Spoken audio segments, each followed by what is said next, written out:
इन मुबारकबाद इन ख़ुशी वारे ॾिहाड़े जे सदके में असीं अलाह साईं खां दुआ घुरंदासीं त परवरदिगार असांखे इन क़ाबिल बणाए छॾे इंशाअल्लाह।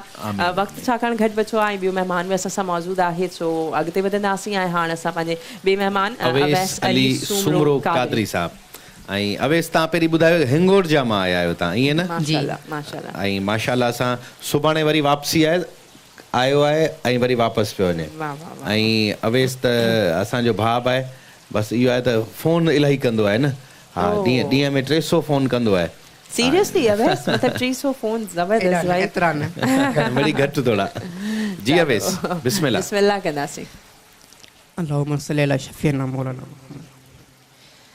सिज चंड कतियुन तारन में मुंहिंजे नबीअ जो नूर आहे।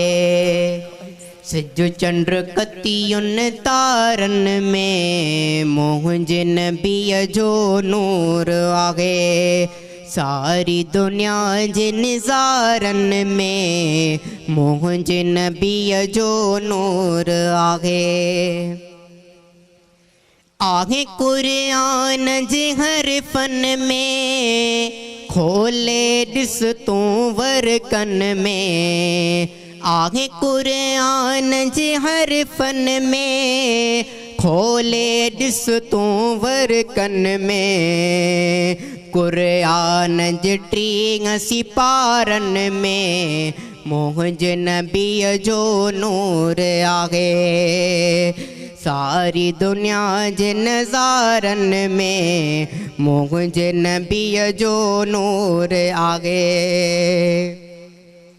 आहे धरती ऐं आसमानन में 5 वक़्त जी अज़ानुन में।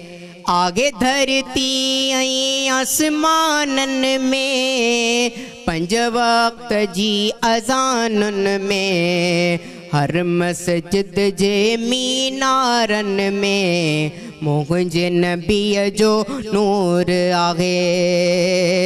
सिज चंड कतियुन तारन में मुंहिंजे नबीअ जो नूर आहे। सारी दुनिया जे निज़ारन में मुंहिंजे नबीअ जो नूर आहे। वणन टिणन ऐं बूटन में थधिड़ी हवा जे झूटन में। वणन टिणन ऐं बूटन में थधिड़ी हवा जे झूटन में। गुलड़न ऐं गुलज़ारन में मुंहिंजे नबीअ जो नूर आहे। सिज चंड कतियुन तारन में मुंहिंजे नबीअ जो नूर आहे। सारी दुनिया जे निज़ारन में मुंहिंजे नबीअ जो नूर आहे। बहादुरन जी शुजाअत में अल्लाह वारन जी करामत में। बहादुरन जी शुजाअत में अल्लाह वारन जी करामत में। उन्हीअ जे प्यारन चेहरन में मुंहिंजे नबीअ जो नूर आहे। सिज चंड कतियुन तारन में मुंहिंजे नबीअ जो नूर आहे।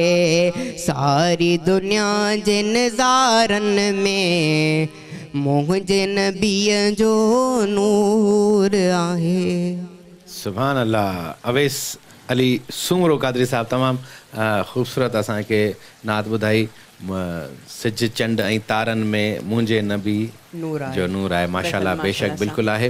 ॾाढी ख़ूबसूरत नात शरीफ़ ॿिन्ही असांजा महिमान आहिनि। हिन लाइ असांजा महिमान आहिनि, नौजवान महिमान आहिनि, सो हिननि सां गॾु बटर ब्रेड जा गिफ्ट हैम्पर्स बि वेंदा। ऐं असां अवां ॿिन्ही जा इलाही थोराइता आहियूं। अवां असांजे प्रोग्राम में शरीक थिया। नाज़रीन, अव्हांखे असां सां गॾु ई रहणो आहे। हिते हिकिड़े नंढड़े ब्रेक जो वक़्तु आहे, अचंदासीं थोरी हिन नंढड़े ब्रेक खां पोइ। जी दोस्तों, एक दफ़ो वरी तव्हांखे भलीकार चऊं था। महिमान रमज़ान जी हिन ट्रांसमिशन में खोड़ सारा महिमान असां वटि अॼु अचनि पिया जीअं अॼु तव्हांखे ख़बर आहे त स्पेशल ट्रांसमिशन आहे इमाम हसन